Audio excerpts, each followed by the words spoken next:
Bonjour. Eh oui, aujourd'hui, vous vous êtes cassé la figure. Soit vous avez des souffrances physiques récurrentes, soit vous avez des souffrances psychologiques qui vous minent et qui atteignent aussi votre capital musculaire, votre capital articulaire, votre capital bien-être, votre aisance corporelle. Sachez que l'aisance psychologique et l'aisance corporelle, ça fonctionne main dans la main. Mais c'est pas parce que vous êtes tombé aujourd'hui que c'est impossible de vous relever.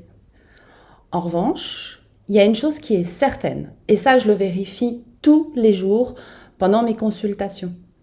Ça va dépendre de la manière dont vous orientez vos pensées et vos croyances. La norme, la moyenne, vous fera toujours croire que vous n'y arriverez pas, que vous devez être patiente, que vous devez être passive, que la science sait tout et que vous ne savez rien. Il n'y a rien de plus faux que cela. Mais pour pouvoir l'intégrer, pour pouvoir le ressentir dans ses tripes et donc pouvoir s'en sortir, il faut changer ses pensées. Changer ses pensées, c'est pas simple. En revanche, ce que vous pouvez essayer de faire déjà, c'est de vous ouvrir et de vous dire « Ah, peut-être qu'il y a une autre façon d'envisager les choses. » Et cette nouvelle façon d'envisager les choses, c'est de porter un autre regard sur sa mécanique corporelle et sur sa mécanique psychologique. Les deux sont liés, mais c'est possible de travailler aussi les deux séparément. Il n'y a pas d'obligation. C'est pour ça que petit à petit, chaque jour après jour, si vous décidez de voir les choses autrement, de faire les choses autrement, de sortir de vos habitudes, que ce soit vos habitudes alimentaires, que ce soit vos habitudes, je dirais, d'exercice gymnique, que ce soit vos habitudes de comprendre votre corps. Vous avez l'habitude de comprendre votre corps morceau par morceau.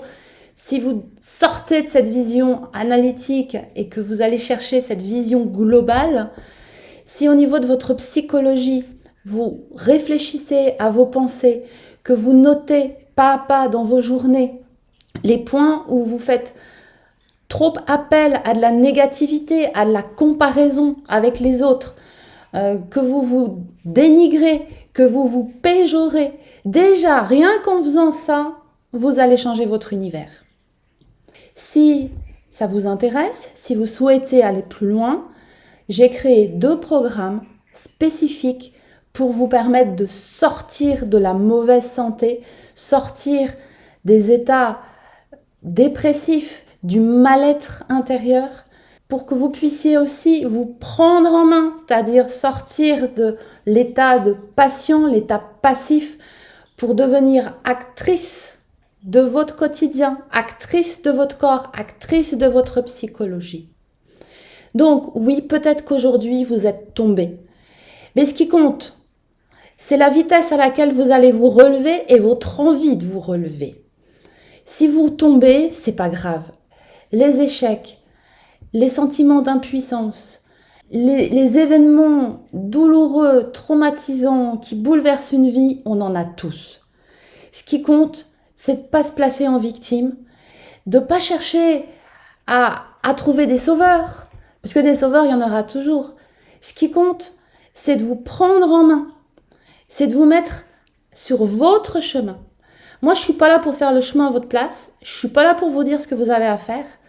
Je suis juste là pour vous transmettre les outils que j'ai utilisés pour devenir maître de ma vie, pour prendre les commandes de ma vie, pour mettre en place ce que j'appelle l'excellence dans ma vie, c'est-à-dire sortir de la moyenne. Sortir de la moyenne qui est en fait la norme de la mauvaise santé et du mal-être. On n'a pas besoin de ça dans nos vies. C'est pas parce que 95% des gens autour de vous ne vont pas bien que vous ne devez pas aller bien. Alors, si ça vous intéresse, si vous avez envie d'en savoir plus, abonnez-vous à ma chaîne YouTube. N'hésitez pas à aller sur la page de Corpoream sur Facebook. Et puis, suivez mes conférences régulièrement sur mon site internet. Elles sont annoncées, corpoream.fr. Au plaisir de vous retrouver.